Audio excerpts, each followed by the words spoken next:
Mick Kent joins me this morning at Cranbourne. It's a glorious morning. The blue sky, sun is shining, and the spring action is getting underway. And Mick, over the last 18 months, 2 years, you've developed a relationship with OTI and a couple of handy horses for them at the moment.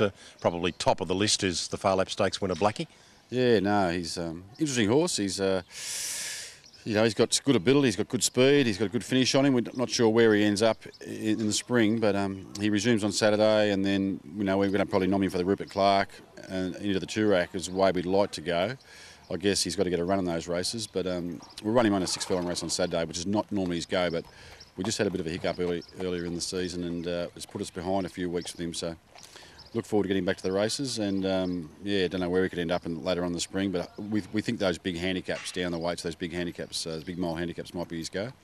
Wait and see is probably the factor, isn't it? You and I have talked about some years that Far Lap Stakes form proves really strong. I guess at the moment he's going to tell us where he's at with his first run or two. Exactly, yeah, and he doesn't indicate in his track work. He's not the best worker at all.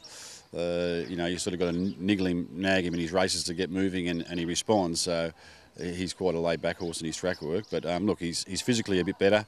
He's mentally a lot better, and let's just hope he carries it on. As a specimen, you like him, don't you? Yeah, I do. Yeah, I think, and he's going to keep improving. I think as time goes on, he'll be better later, better in the autumn again. He's a big, tall, sort of rangy horse, and he was quite lean when he came, and he's starting to fill out his frame. And I think there's a future for him for sure. My Bentley resumed in the Mackay Diva and probably got a few hearts fluttering for a few strides at the top of the straight. Yeah, I knew some of the boys had got 200 to 1 about him in that race, and they were giving him a little show. But look, James rode him. He probably rode him too close, to be fair. Not blaming him. It's his first ride on him, and he sort of was positive out the gate on him, and then he sort of saw this run and he rushed to the front at the top of the straight at Flemington, which usually, he's a much better horse if you can wait a bit on him. And I think if he'd have been ridden back, as we would have liked, and run on, he would have run in probably a top 4 finish, which is outstanding, really, for him to be competing at weight for age at a mile. He usually takes a run, but I'm really happy with him. He's had no issues this year, and I feel he's matured a bit more.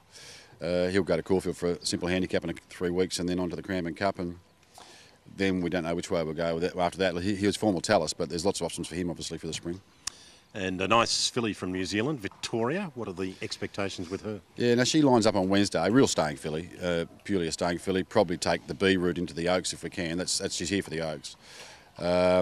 She doesn't show much speed at all in a trial. She's straight at the back, no gate speed, but always resolutely running on. So she'll run on Santa on Wednesday, and I guess that'll be the scenario. She'll get back and be running on, and then we'll see up to a mile and end up in that 2,000 metre fillies race at Caulfield on Caulfield Cup Day. Into the Oaks, that's our plan. She won't have a long prep, very natural stayer.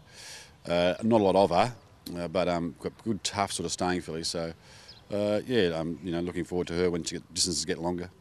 Mick, thanks very much for that. We're all looking forward to, in particular, probably the next 7 or 10 days start to tell more of a story, don't they? Oh, for certain. Yeah, the horses are all had their preparations now. Now the races will do their work, and hopefully nothing goes wrong. That's there's always those little things that go wrong with horses, but at this stage, looking good. Looking forward to it. And when the Blues are knocked out first week of the finals, you'll be able to concentrate on what you're doing. Exactly.